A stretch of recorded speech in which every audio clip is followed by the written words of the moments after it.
میرے ایمانی بھائیوں، جن کے ماں باپ زندہ ہے وہ ان کی خدمت کرے، ان کی قدر کرو۔ ہاں، حضرت موسیٰ علیہ السلام جب کوہ طور پر جاتے تھے، فرمایا میں نے کتاب کے اندر پڑھا ہے یہ جوتے لگا کر کوہ طور پر چڑھتے تھے۔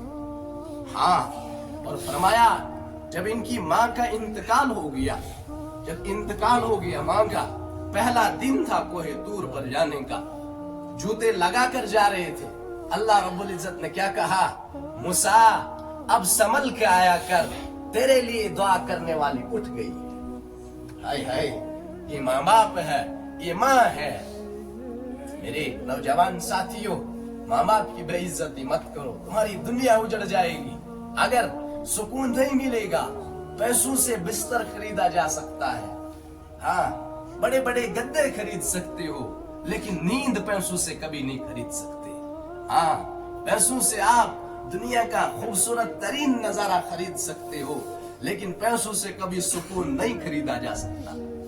جن کے ماں باپ زندہ ہے وہ ان کی خدمت کر کے جنت کما لو۔ میرے نبی نے فرمایا بدبخت ہے وہ انسان جس نے زندگی میں ماں باپ کو پایا لیکن جنت نہ کما سکا۔ ہاں، بدترین ہے وہ شخص جس نے ماں باپ کو پایا، ان کی خدمت کر کے جنت نہیں کما سکا۔ میں اس لیے 2-3 جمعہ سے اس پہ زور دے رہا ہوں کیونکہ ہمارے معاشرے کے اندر ماں باپ کی، کہیں ماں باپ کا ظلم ہے بچوں کے ساتھ، زیادہ تر ہمارا اپنا قصور ہے، کیونکہ جو ہمیں اپنی اولاد کو دینا تھا وہ ہم دے نہیں پاتے۔ اچھی ڈگری دینا کوئی بڑی بات نہیں ہے، آپ بہت بڑی بڑی مثالیں ہمارے سامنے، بچہ گھر سے بھاگ گیا گھر چھوڑ کر، لیکن کئی سال کے بعد آ گیا، بہت بڑا سکالر بن گیا، اس نے خود وہ محنت کی۔ لیکن جو سب سے بڑی بات ہے، ہم اپنی اولادوں کی تربیت دنیا کو سامنے رکھ کر مت کریں۔ اور جو نوجوان پڑھ رہے ہیں، آخری بات ان کے لیے عرض کروں کہ پڑھائی اس لیے مت کرو کہ اچھی نوکری ملے، اچھی جاب ملے۔ میرے نوجوان ساتھیوں، میرے عزیزوں، میں ایک ادنا سا ایمان والا ہوں، لیکن تاریخ گواہ ہے پڑھائی کا مقصد یہ نہیں ہے کہ ہمیں پیسے ملے، پڑھائی کا مقصد یہ ہے کہ میں اپنی عوام کو، اپنی قوم کو، اپنی ملت کو کچھ دے کر جاؤں، یہ اصل مقصد ہے۔ پھر آپ کی روزی کا انتظام ہو تو اللہ کے ذمے ہے، وہ اللہ کے حوالے ہیں۔ ہاں، اس لیے ہم اللہ سے بھی توبہ کریں، اپنے گناہوں کی معافی مانگیں، ایک نئی زندگی، اس زندگی کو اپنائیں جو کامل، مکمل، اجمل، انور زندگی ہے، وہ محمد رسول اللہ صلی اللہ علیہ وسلم کی زندگی ہے۔ اس کو اپنانے کے ارادے کریں۔ سب ساتھی ارادہ کرتے ہیں نا بھائی؟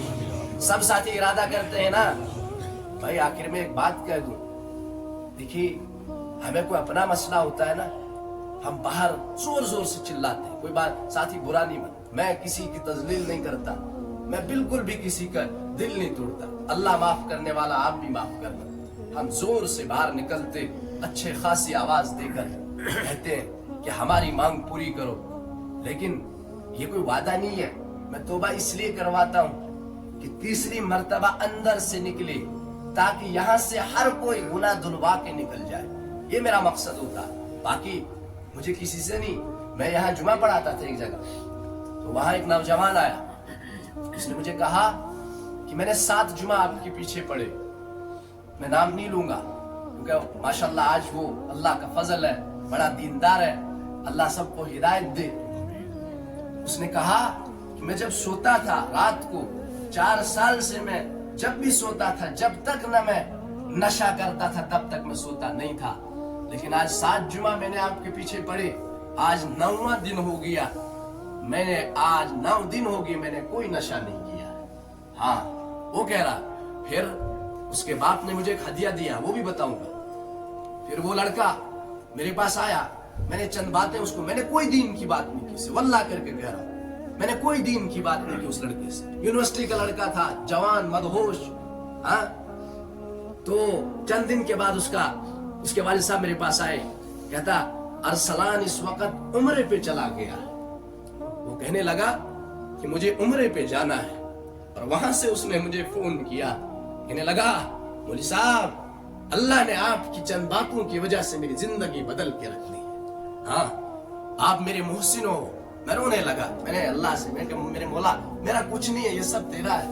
پھر اس کے والد صاحب میرے پاس آئے. اس نے کہا کہ بیٹا اب اس نے اپنی باتیں سنائی, اب مجھے آپ بتاؤ اس کے بدلے آپ کو کیا گفٹ چاہیے مجھ سے. میں نے کہا مجھے آپ سے پیسے نہیں چاہیے, مکان نہیں چاہیے, گاڑی بنگلہ نہیں چاہیے. میں نے کہا میرے لیے اگر آپ مجھے کتاب دے دو. انہوں نے مجھے کتاب دی گفٹ, آپ کے مسائل اور ان کا حل. وہ کتاب ابھی بھی میرے پاس ہے. ہاں اس لیے میرے بھائیوں ہم سب توبہ کا ارادہ کریں گے انشاءاللہ. زور سے کہیں اے اللہ میری توبہ.